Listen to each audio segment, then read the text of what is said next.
Good morning everyone. तो आज हम डिस्कस करेंगे सेक्टर्स ऑफ द इकोनॉमी। हम बहुत सारी मानवीय गतिविधियां करते हैं, ह्यूमन एक्टिविटीज़ करते हैं, उससे जो भी इनकम जनरेट होती है, इनकम जनरेशन होता है, ऐसे में इसे हम कह देते हैं इकोनॉमिक एक्टिविटीज़।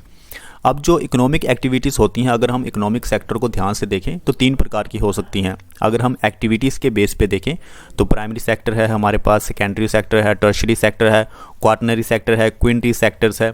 उसके बाद अगर हम वर्क कंडीशन के हिसाब से देखें तो हमारे पास ऑर्गेनाइज्ड सेक्टर आता है, फिर अनऑर्गेनाइज्ड सेक्टर आता है।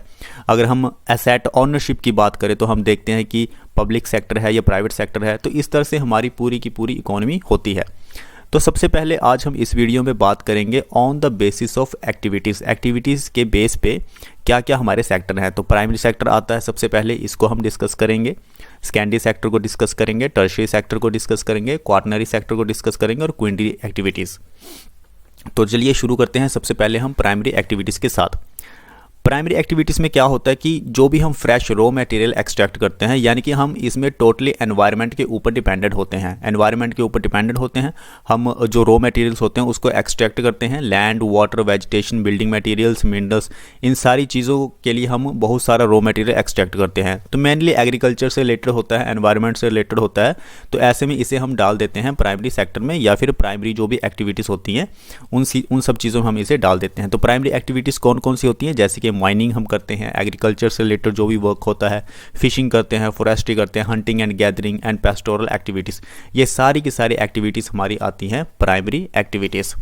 Primary activities are directly dependent on environment as these refer to utilization of earth resources such as land, water, vegetation, building materials and minerals।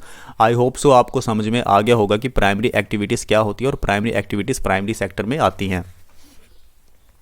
उसके बाद हम बात करते हैं सेकेंडरी सेक्टर। सेकेंडरी सेक्टर जो है वो पूरी तरह से प्राइमरी सेक्टर के ऊपर डिपेंडेंट होता है, क्योंकि जो भी हम रॉ मटेरियल एक्सट्रैक्ट करते हैं प्राइमरी सेक्टर में, वो सारा रॉ मटेरियल फिर जाता है सेकेंडरी सेक्टर में, यानी कि मैन्युफैक्चरिंग सेक्टर में। वहाँ पे वो मैन्युफैक्चर होता है, उसे फिर से कन्वर्ट किया जाता है, प्रोडक्ट बनाया जाता है। तो इस चीज़ को हम रखते हैं सेकेंडरी सेक्टर में। तो इसमें कौन कौन सी चीज़ें आपकी आ सकती हैं फर्दर?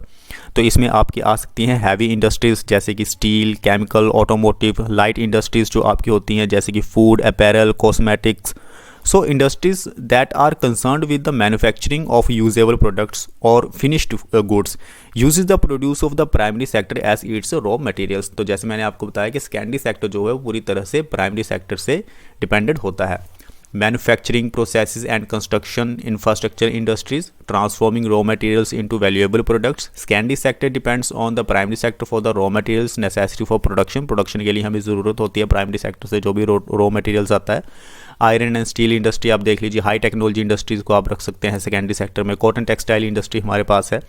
तो हमने आज समझा प्राइमरी सेक्टर और सेकेंडरी सेक्टर। अब हम बात करेंगे टर्शरी सेक्टर के बारे में। अब प्राइमरी सेक्टर और सेकेंडरी सेक्टर को जो सर्विसेज प्रोवाइड करवाई जाती हैं उसे हम कह देते हैं tertiary sector. The tertiary sector of the economy generally known as the service sector. इसे हम सर्विस सेक्टर भी कहते हैं क्योंकि इसका काम होता है सर्विसेज देना, जैसे कि retail sector, tourism, banking, medical, health care services, white collar jobs जो भी रिलेटेड होती हैं उन सभी को हम टर्शरी सेक्टर में रखते हैं। अब हम बात करेंगे क्वार्टनरी सेक्टर की। क्वार्टनरी सेक्टर में क्या होता है? Quaternary sector of the economy is based upon the economic activity that is associated with either the intellectual और नॉलेज बेस्ड इकोनॉमी। तो इसमें जो भी हम इंटेलेक्चुअल एक्टिविटीज़ करते हैं, रिसर्च करते हैं, जैसे कि research and development, business, consulting, education, जिससे कि हमारी नॉलेज क्रिएट हो रही है, उसे हम रखते हैं क्वार्टनरी सेक्टर में। उसके बाद हमारे पास आता है क्विंटरी सेक्टर। इसमें क्या होता है कि जो भी कंट्री के टॉप लेवल के डिसीजंस होते हैं, हाई लेवल के डिसीजन होते हैं, आप देखते होंगे फॉरेन मिनिस्ट्री होती है, वो टॉप पोजीशन पे जो लोग बैठे होते हैं जिनकी ज़रूरत होती है बड़ी बड़ी कंपनीज चलाने के लिए, कॉर्पोरेट्स चलाने के लिए, गवर्नमेंट चलाने के लिए, तो ऐसे लोगों को हम रखते हैं क्विंटरी सेक्टर में।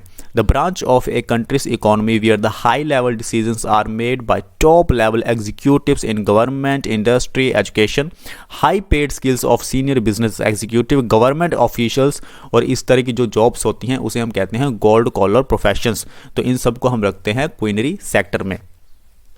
तो आज हमने बात की प्राइमरी सेक्टर के बारे में, सेकेंडरी सेक्टर के बारे में, टर्शियरी सेक्टर के बारे में, क्वार्टनरी सेक्टर के बारे में, क्वेंट्री एक्टिविटीज़ के बारे में। तो ये था इकोनॉमिक सेक्टर, जिसे हमने देखा on the basis of activities की, एक्टिविटीज़ के बेस पे हमारा जो इकोनॉमी है वो कैसा है। अब नेक्स्ट वीडियो में हम बात करेंगे वर्क कंडीशन के हिसाब से, जिसमें हम बात करेंगे ऑर्गेनाइज सेक्टर की, अनऑर्गेनाइज सेक्टर की, फिर ऑनरशिप की हम बात करेंगे, पब्लिक सेक्टर, प्राइवेट सेक्टर। तो आज की वीडियो में इतना ही, मिलते हैं नेक्स्ट वीडियो में। Thank you.